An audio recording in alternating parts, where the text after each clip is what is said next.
peace and war, benevolence and cruelty. I tread my own path in this divided land.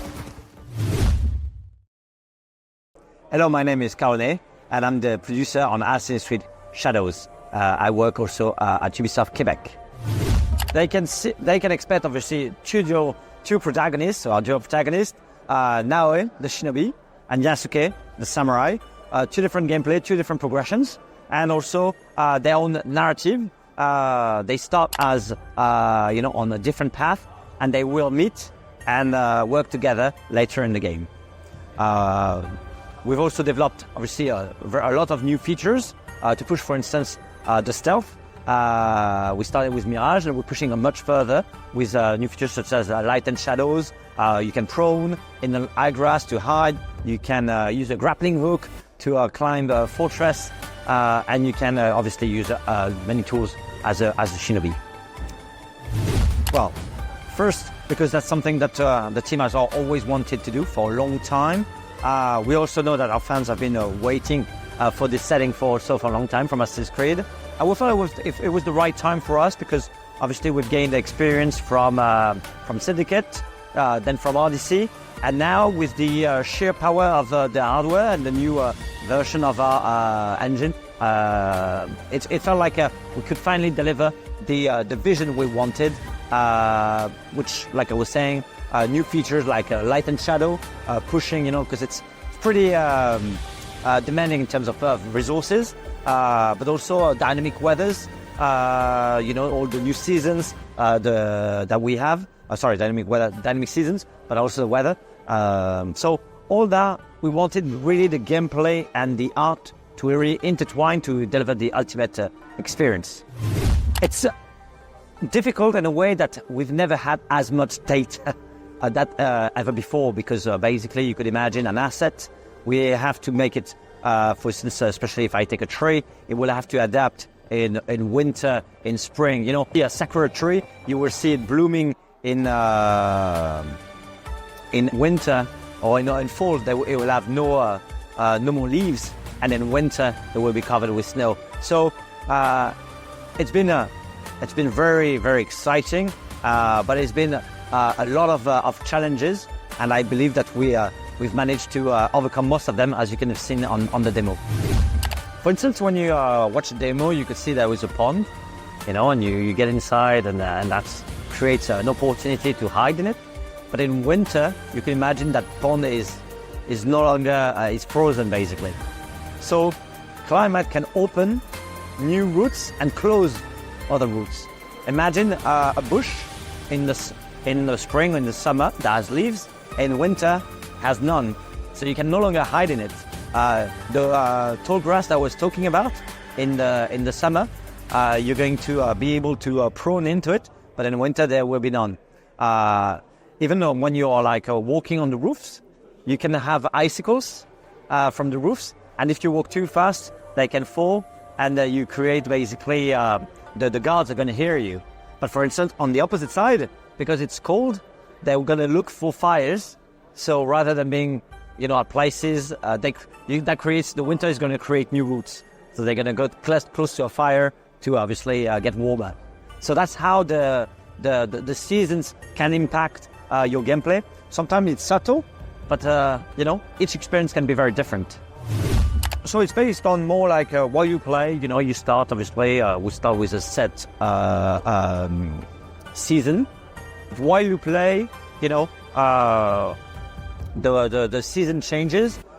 They don't change obviously in real time, because otherwise it would be weird to have a grass growing while you play. But basically when you reload, when you fast travel, basically that's when basically a season can kick in after a certain amount of time that you played.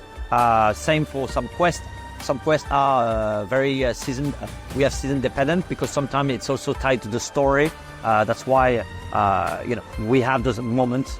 But otherwise, a player can experience and go into a castle town, so a Tenshu, in winter, and another player can go in spring. It really depends how you play and explore the world, basically.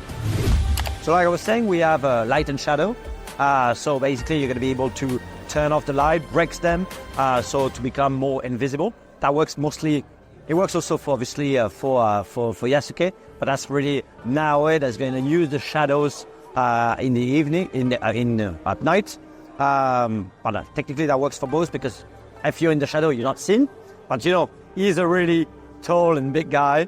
But you also have the grappling hook. So for instance, Yasuke cannot really climb the walls because he's got an armor, it's heavy. He's not really the what you call the discreet type. But Naoe, for instance, with a grappling hook, she's going to be able to climb and find new routes. You also have they have, like I said, really different gameplay. So she's more like agile, deadly, but at the same time she's fragile because she doesn't have an armor. And Yasuke is more the combat type. He's heavy armor, and he can really go head-on with several enemies. He has his own weapons. So you have, for instance, a naginata, okatana. Sorry, that's the word. Okatana, naginata, and kanabo that you've seen, the big mace. But he also has ranged weapons such as arquebus and yumibao. And on the Naoe's side, she has the I always have difficult with that one. Kurigasama, I think, which is the chain one.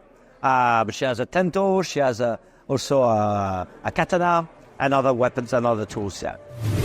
I think it's because he felt that giving an arquebus to Naoe didn't feel as shinobi or as discreet, because when you obviously shoot with an arquebus, it's really loud. But because Yasuke is really going through the front door and going head-on with the enemies, that's fine. That he's noisy. He's not really discreet. Whereas for Naoe, she's more with using shuriken and kunai to kill enemies stealthy. Well, obviously, something that we also worked from, Mirage. You had started it. You could see they had it on the game, and obviously when we work on the Assassin's brand, the idea is obviously to always look at what we've done in the past and build from there. Sometimes go further, sometimes change. For instance, we've removed the eagle because we wanted to give a more player autonomy, more player agency. When you discover the world, the eagle was very often you could see too far, but you see, and they still had it on Mirage, but we decided to remove it. But for the eagle vision, we started from Mirage and continued to build on. You've seen that we also have a lot of destruction. That's something that is pretty new in a Assassin's Creed game.